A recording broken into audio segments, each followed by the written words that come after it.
using up prime time. Thank you very much.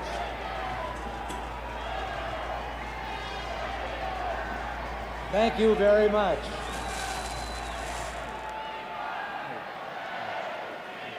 Thank you. They're singing our song.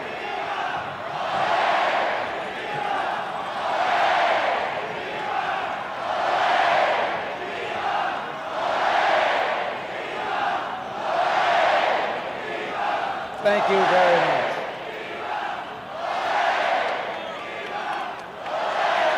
Thank you.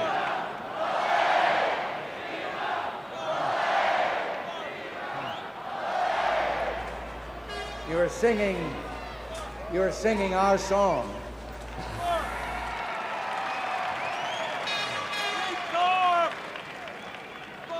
Well, the first thrill tonight was to find myself for the first time in a long time in a movie on prime time.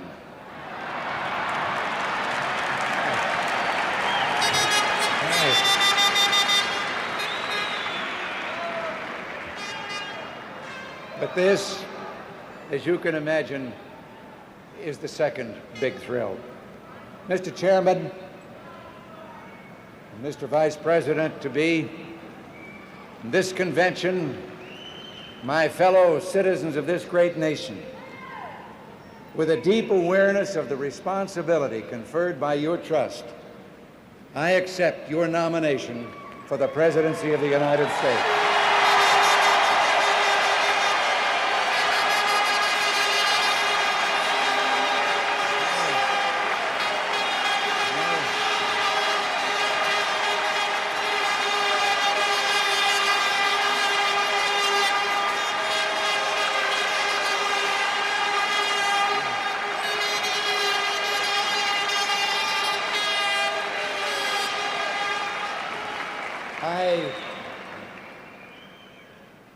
I do so with deep gratitude, and I think also I might interject on behalf of all of us our thanks to Detroit and the people of Michigan and of this city for the warm hospitality that we've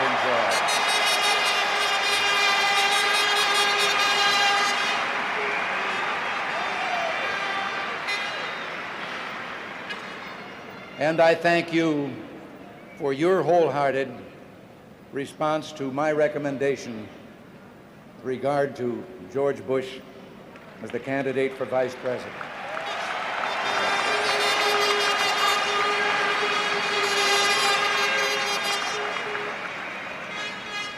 I'm very proud of our party tonight. This convention has shown to all America a party united with positive programs for solving the nation's problems. A party ready to build a new consensus with all those across the land who share a community of values embodied in these words: family, work, neighborhood, peace, and freedom.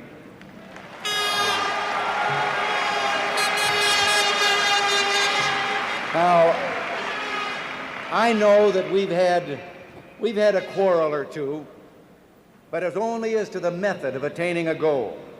There was no argument here about the goal. As president, I will establish a liaison with the 50 governors to encourage them to eliminate, wherever it exists, discrimination against women. I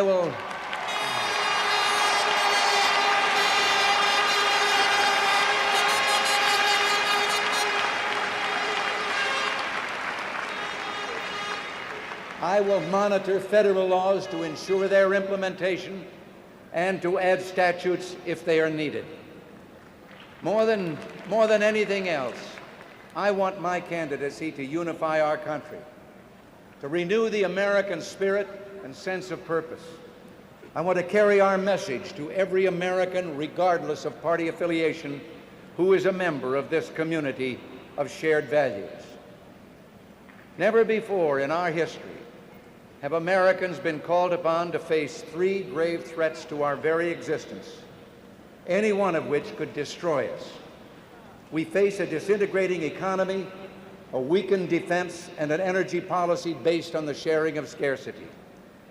The major issue of this campaign is the direct political, personal, and moral responsibility of Democratic Party leadership in the White House and in the Congress for this unprecedented calamity which has befallen us.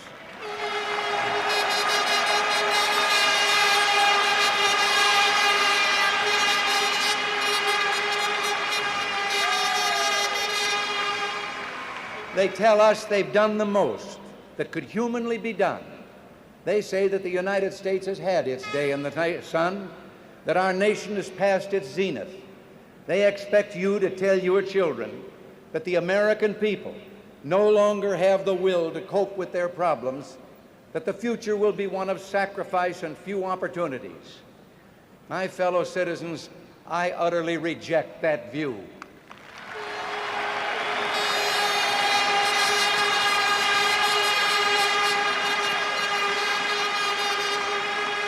The American people, the most generous on earth, who created the highest standard of living, are not going to accept the notion that we can only make a better world for others by moving backward ourselves. And those who believe we can have no business leading this nation.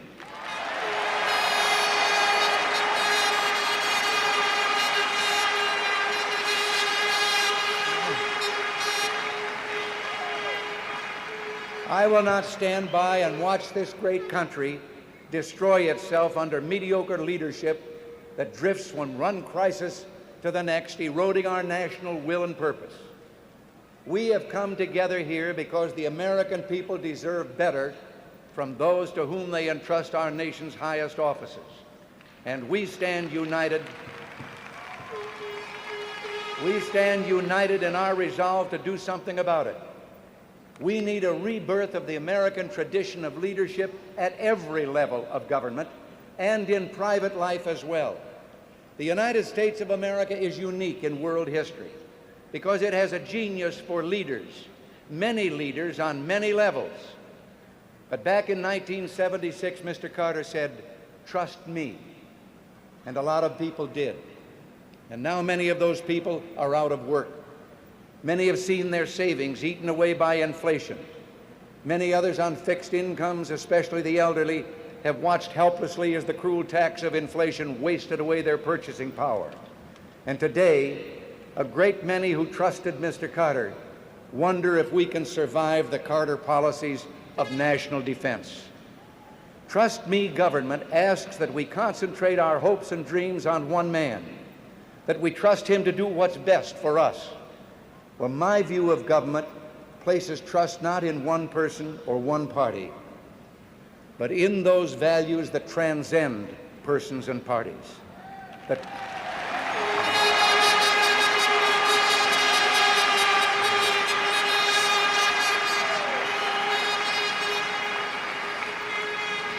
trust is where it belongs, in the people. The responsibility to live up to that trust is where it belongs, in their elected leaders. That kind of relationship between the people and their elected leaders is a special kind of compact. 360 years ago in 1620, a group of families dared to cross a mighty ocean to build a future for themselves in a new world. When they arrived at Plymouth, Massachusetts, they formed what they called a compact, an agreement among themselves to build a community and abide by its laws. This single act, the voluntary binding together of free people to live under the law, set the pattern for what was to come. A century and a half later, the descendants of those people pledged their lives, their fortunes, and their sacred honor to found this nation. Some forfeited their fortunes and their lives. None sacrificed honor.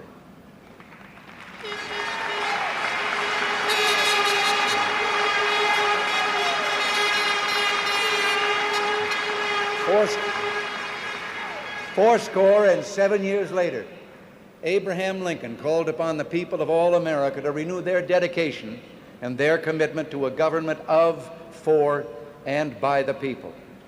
Isn't it once again time to renew our compact of freedom? to pledge to each other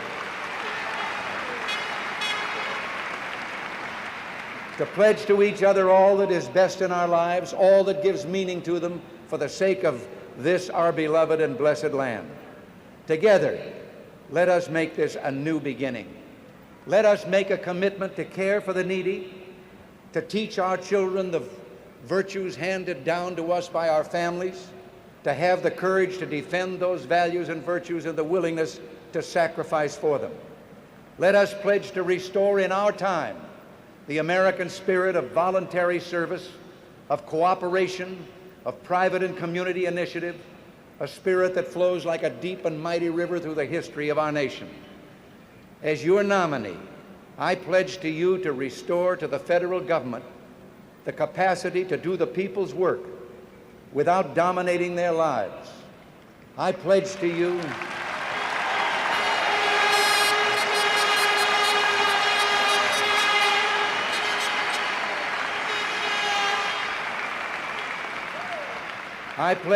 a government that will not only work well, but wisely.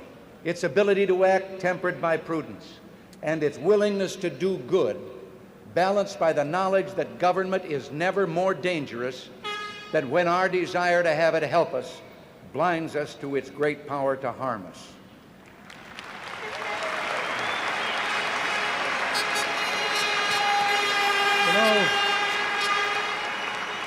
You know, the first Republican president once said, "While the people retain their virtue and their vigilance, no administration by any extreme of wickedness or folly can seriously injure the government in the short space of 4 years." If Mr. Lincoln could see what's happened in the last 3.5 years, he might hedge a little on that statement.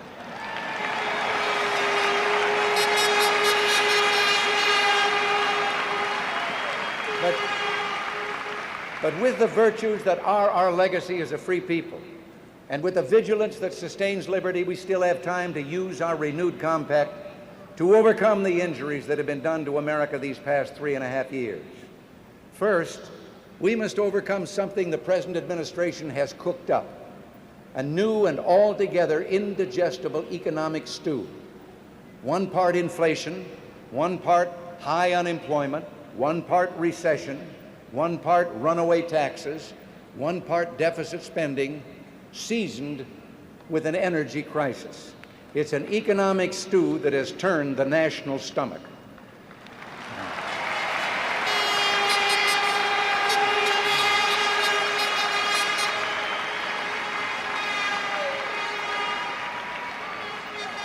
Ours are not problems of abstract economic theory. These are problems of flesh and blood, problems that cause pain and destroy the moral fiber of real people who should not suffer the further indignity of being told by the government that it is all somehow their fault. We do not have inflation because, as Mr. Carter says, we've lived too well.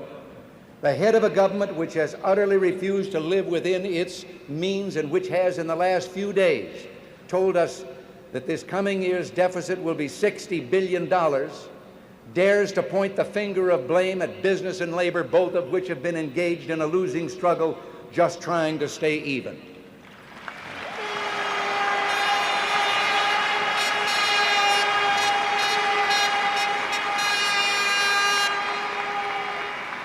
High taxes, we are told, are somehow good for us, as if when government spends our money it isn't inflationary, but when we spend it, it is.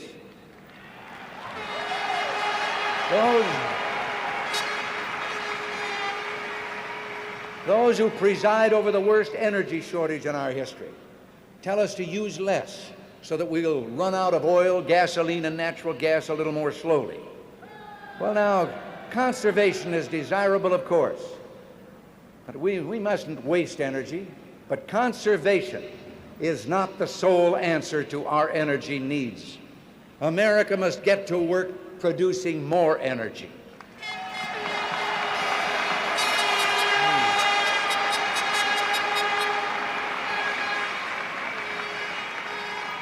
The Republican program for solving economic problems is based on growth and productivity. Large amounts of oil and natural gas lay beneath our land and off our shores untouched because the present administration seems to believe the American people would rather see more regulation, more taxes, and more controls than more energy. Coal offers a great potential. So does nuclear energy, produced under rigorous safety standards.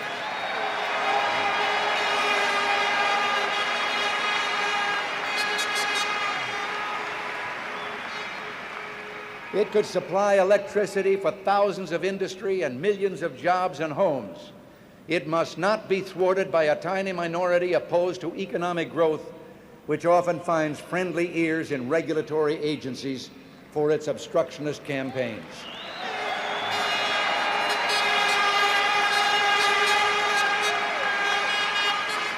Now, make no mistake, we will not permit the safety of our people or our environmental heritage to be jeopardized. But we are going to reaffirm that the economic prosperity of our people is a fundamental part of our environment.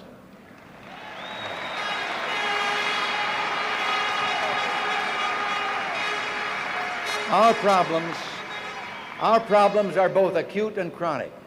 Yet all we hear from those in positions of leadership are the same tired proposals for more government tinkering, more meddling, and more control, all of which led us to this sorry state in the first place. Can anyone look at the record of this administration and say, well done?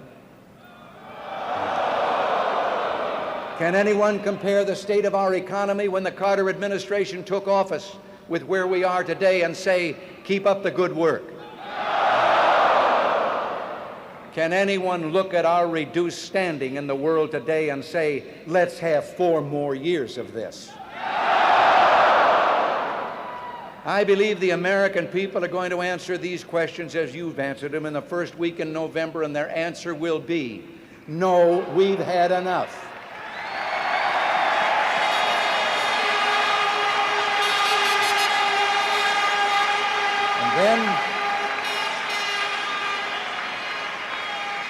And then it will be up to us, beginning next January 20th, to offer an administration and congressional leadership of competence and more than a little courage.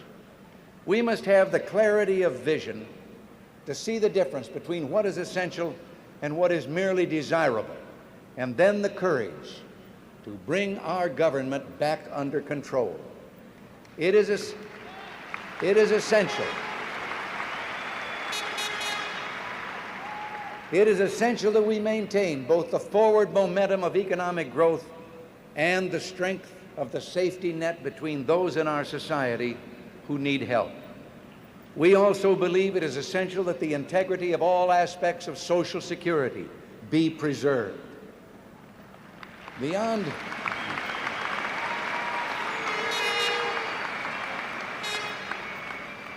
these essentials, I believe it is clear our federal government is overgrown and overweight.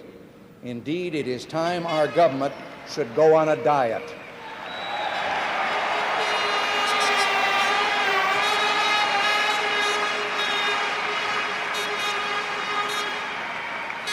Therefore, my first act as chief executive will be to impose an immediate and thorough freeze on federal hiring.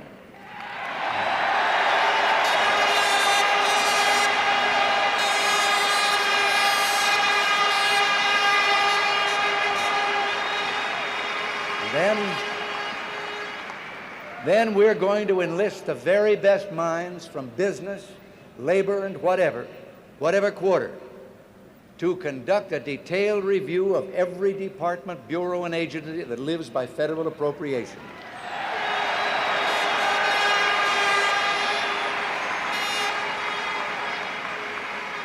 And we're going to enlist the help and ideas of many dedicated and hard-working government employees at all levels who want a more efficient government just as much as the rest of us do.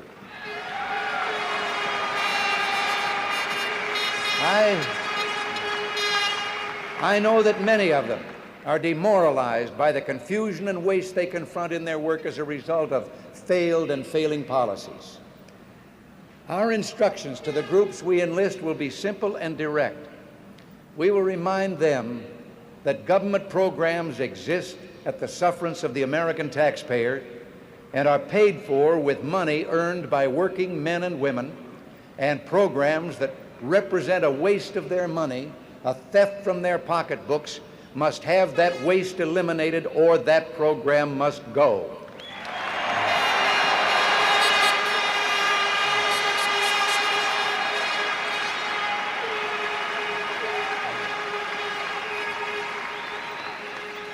It must go by executive order where possible, by congressional action where necessary.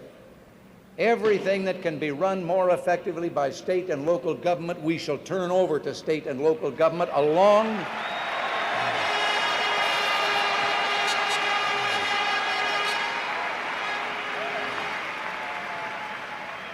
with the funding sources to pay for it.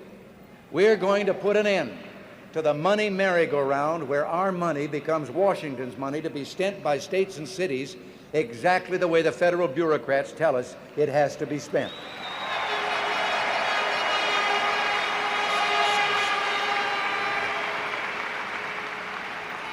I will not accept the excuse that the federal government has grown so big and powerful that it is beyond the control of any president, any administration, or Congress. We are going to put an end to the notion that the American taxpayer exists to fund the federal government. The federal government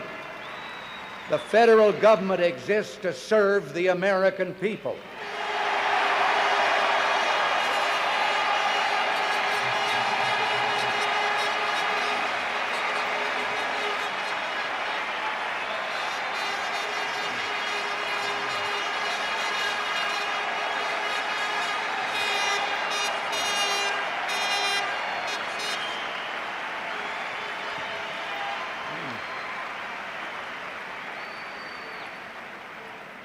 On January 20th, we are going to reestablish that truth.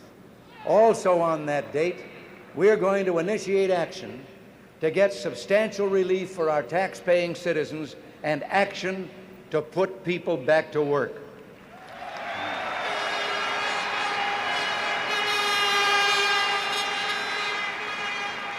None of this will be based on any new form of monetary tinkering or fiscal sleight of hand. We will simply apply to government the common sense that we all use in our daily lives.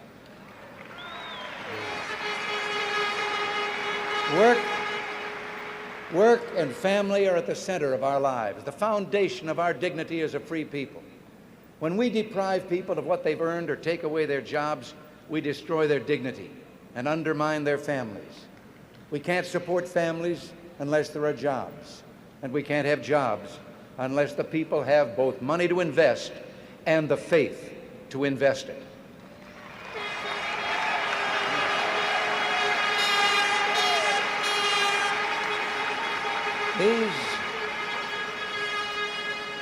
These are concepts that stem from an economic system that for more than 200 years has helped us master a continent, create a previously undreamed of prosperity for our people, and has fed millions of others around the globe. And that system will continue to serve us in the future if our government will stop ignoring the basic values on which it was built and stop betraying the trust and goodwill of the American workers who keep it going.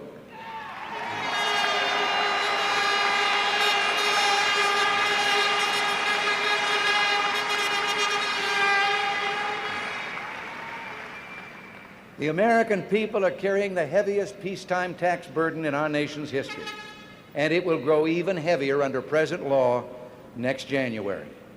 We're taxing ourselves into economic exhaustion and stagnation, crushing our ability and incentive to save, invest, and produce. This must stop. We must halt this fiscal self-destruction and restore sanity to our economic system. I've long advocated a 30% reduction in income tax rates over a period of 3 years. This phased tax reduction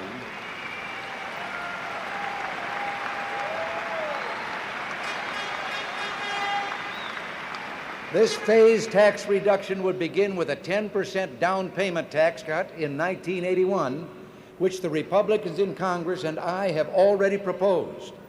A phased reduction of tax rates would go a long way toward easing the heavy burden on the American people, but we shouldn't stop there. Within the context of economic conditions and appropriate budget priorities, during each fiscal year of my presidency, I would strive to go further. This would include improvement in business depreciation taxes so we can stimulate investment in order to get plants and equipment replaced.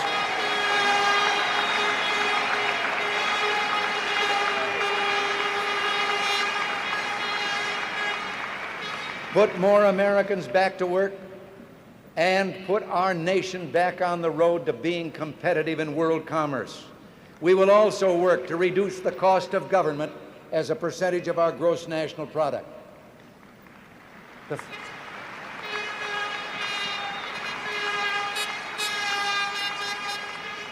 The first task of national leadership is to set realistic and honest priorities in our policies and our budget, and I pledge that my administration will do that. When I talk of tax cuts, I'm reminded that every major tax cut in this century has strengthened the economy, generated renewed productivity, and ended up yielding new revenues for the government by creating new investment, new jobs, and more commerce among our people. The present administration has been forced by us Republicans to play follow the leader with regard to a tax cut. But in this election year, we must take with the proverbial grain of salt any tax cut proposed by those who have already given us the greatest single tax increase in our nation's history.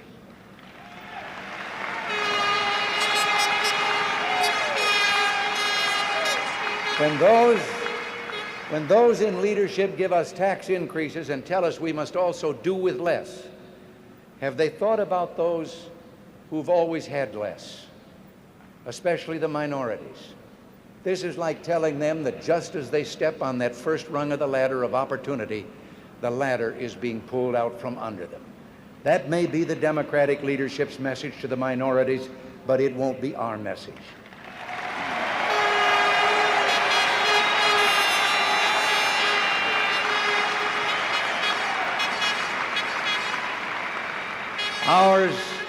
Ours will be, we have to move ahead, but we're not going to leave anyone behind.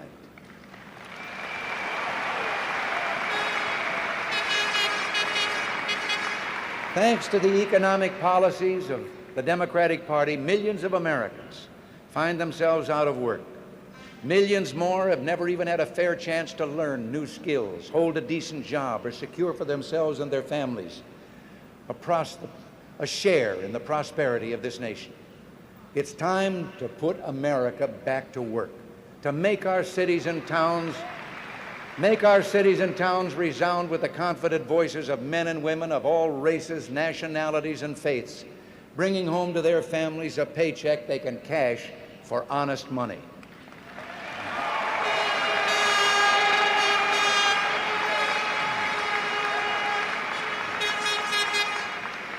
For those without skills, we'll find a way to help them get new skills. For those without job opportunities, we'll stimulate new opportunities, particularly in the inner cities where they live. For those who've abandoned hope, we'll restore hope and we'll welcome them into a great national crusade to make America great again.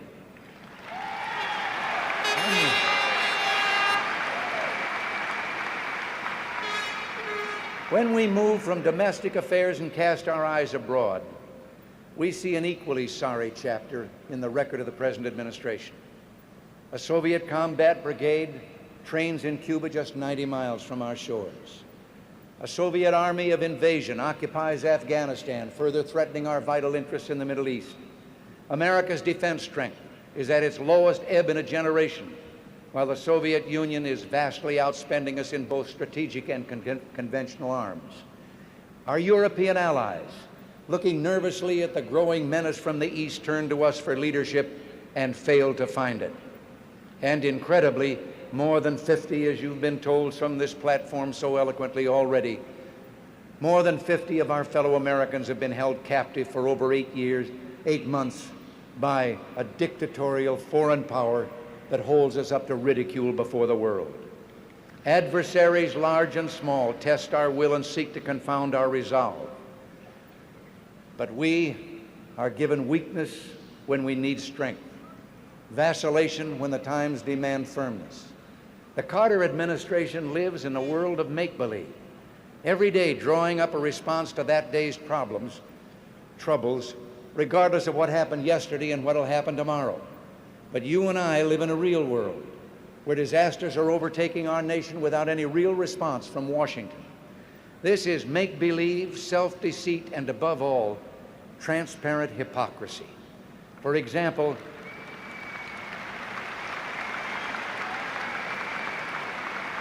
Mr. Carter says he supports the volunteer army, but he lets military pay and benefits slip so low that many of our enlisted personnel are actually eligible for food stamps. Re-enlistment rates drop. And just recently, after he fought all week against a proposed pay increase for our men and women in the military, he then helicoptered out to the carrier, the USS Nimitz, which was returning from long months of duty in the Indian Ocean, and told the crew of that ship that he advocated better pay for them and their comrades. Where does he really stand now that he's back on shore?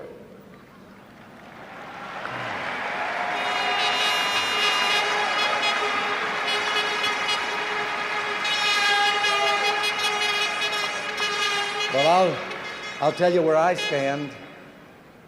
I do not favor a peacetime draft or registration, but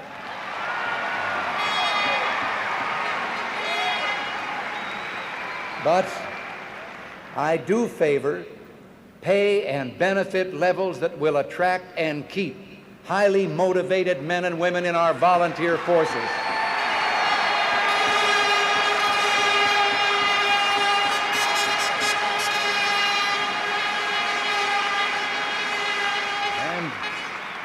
And back them up with an active reserve, trained and ready for instant call in case of emergency. You know, there may be a sailor at the helm of the ship of state, but the ship has no rudder. Critical decisions are made at times almost in comic fashion, but who can laugh? Who was not embarrassed when the administration handed a major propaganda victory in the United Nations to the enemies of Israel, our staunch Middle East ally for 3 decades, and then claimed that the American vote was a mistake, the result of a failure of communication between the President, his Secretary of State, and his UN ambassador? Who does not feel a growing sense of unease as our allies, facing repeated instances of an amateurish and confused administration, reluctantly conclude that America is unwilling or unable to fulfill its obligations as leader of the free world? Who does not feel rising alarm when the question in any discussion of foreign policy is no longer should we do something, but do we have the capacity to do anything?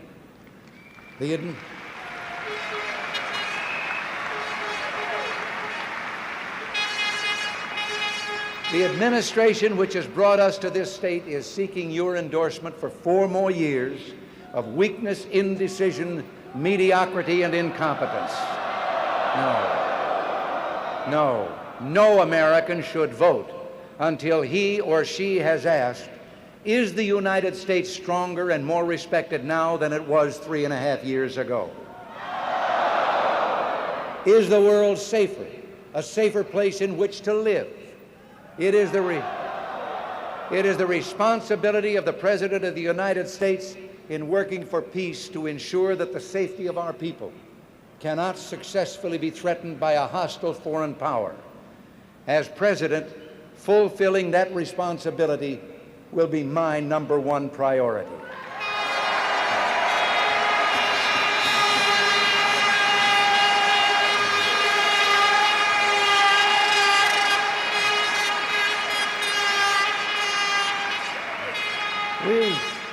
We're not a warlike people, quite the opposite. We always seek to live in peace. We resort to force infrequently and with great reluctance, and only after we've determined that it's absolutely necessary. We are awed, and rightly so, by the forces of destruction at loose in the world in this nuclear era. But neither can we be naive or foolish. 4 times in my lifetime, America has gone to war, bleeding the lives of its young men into the sands of island beachheads, the fields of Europe, and the jungles and rice paddies of Asia. We know only too well that war comes not when the forces of freedom are strong. It is when they are weak that tyrants are tempted. We simply cannot learn these lessons the hard way again without risking our destruction.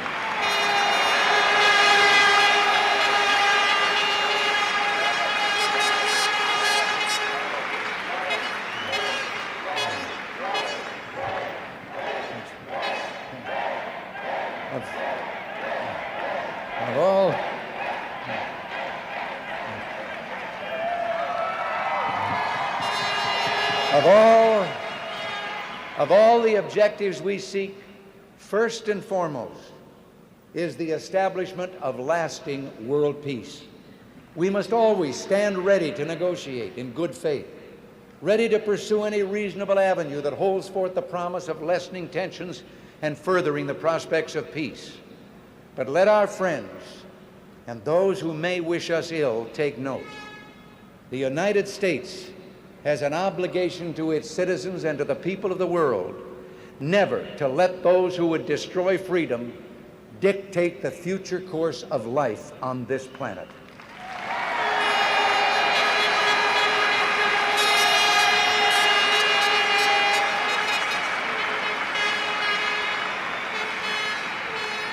I would regard my election as proof that we have renewed our resolve to preserve world peace and freedom, that this nation will once again be strong enough to do that. Now, this evening marks the last step, save one, of a campaign that has taken Nancy and me from one end of this great nation to the other over many months and thousands of miles. There are those who question the way we choose a president, who say that our process imposes difficult and exhausting burdens on those who seek the office. I have not found it so.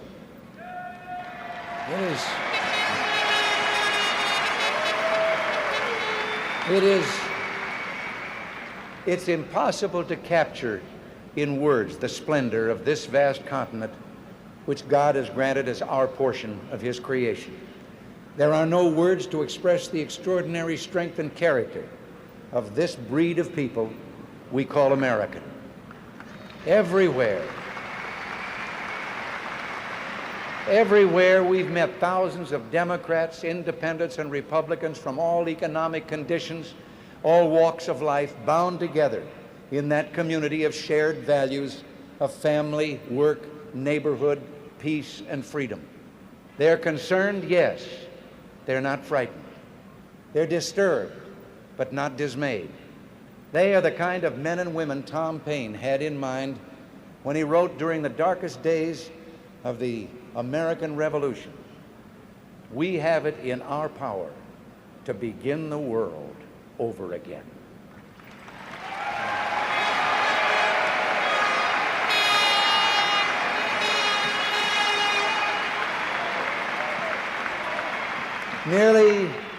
Nearly 150 years after Tom Paine wrote those words, an American president told the generation of the Great Depression that it had a rendezvous with destiny.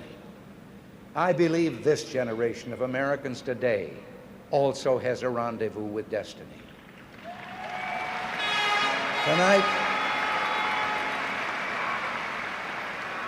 Tonight, let us dedicate ourselves to renewing the American Compact. I ask you not simply to trust me, but to trust your values, our values, and to hold me responsible for living up to them. I ask you to trust that American spirit, which knows no ethnic, religious, social, political, regional, or economic boundaries, the spirit that burned with zeal in the hearts of millions of immigrants from every corner of the earth who came here in search of freedom. Some say that spirit no longer exists, but I've seen it. I've felt it all across this land, in the big cities, the small towns, and in rural America. It's still there, ready to blaze into life if you and I are willing to do what has to be done.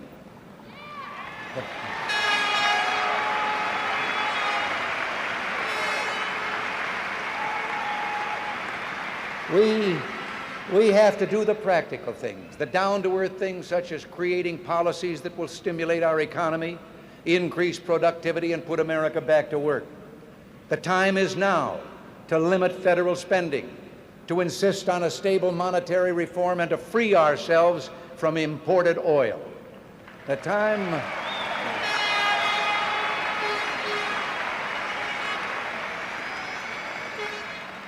is now to resolve that the basis of a firm and principled foreign policy is one that takes the world as it is and seeks to change it by leadership and example, not by harangue, harassment, or wishful thinking. The time now is now. The time is now to say that we shall seek new friendships and expand others and improve others, but we shall not do so by breaking our word or casting aside old friends and allies.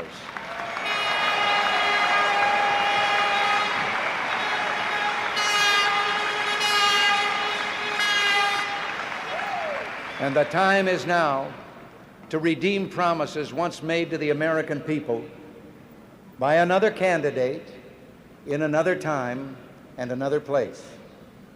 He said, "For 3 long years, I have been going up and down this country preaching that government, federal, state, and local, costs too much. I shall not stop that preaching. As an immediate program of action, we must abolish useless offices. We must eliminate unnecessary functions of government. We must consolidate subdivisions of government and, like the private citizen, give up luxuries which we can no longer afford."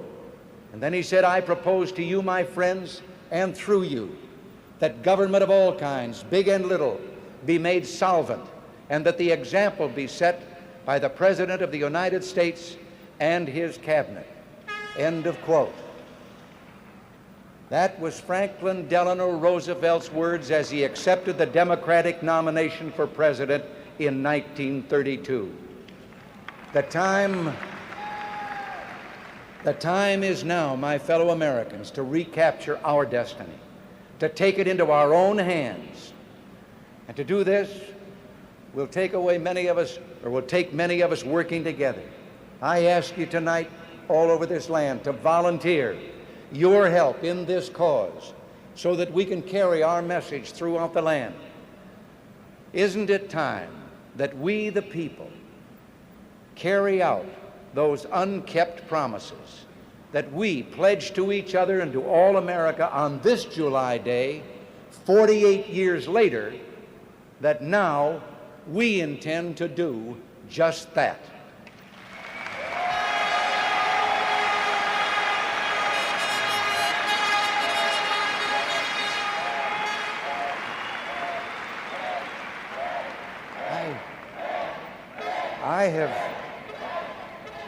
I have thought of something that's not a part of my speech and worried over whether I should do it. Can we doubt that only a divine providence placed this land, this island of freedom, here as a refuge for all those people in the world who yearn to breathe free?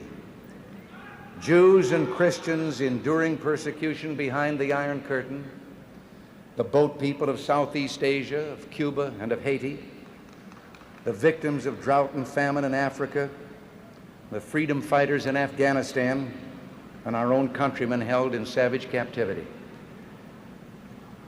I'll confess that I've been a little afraid to suggest what I'm going to suggest.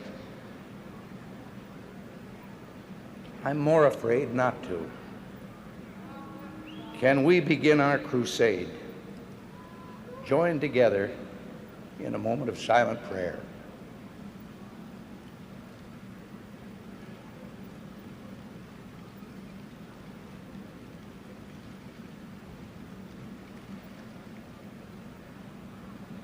God bless America. Thank you.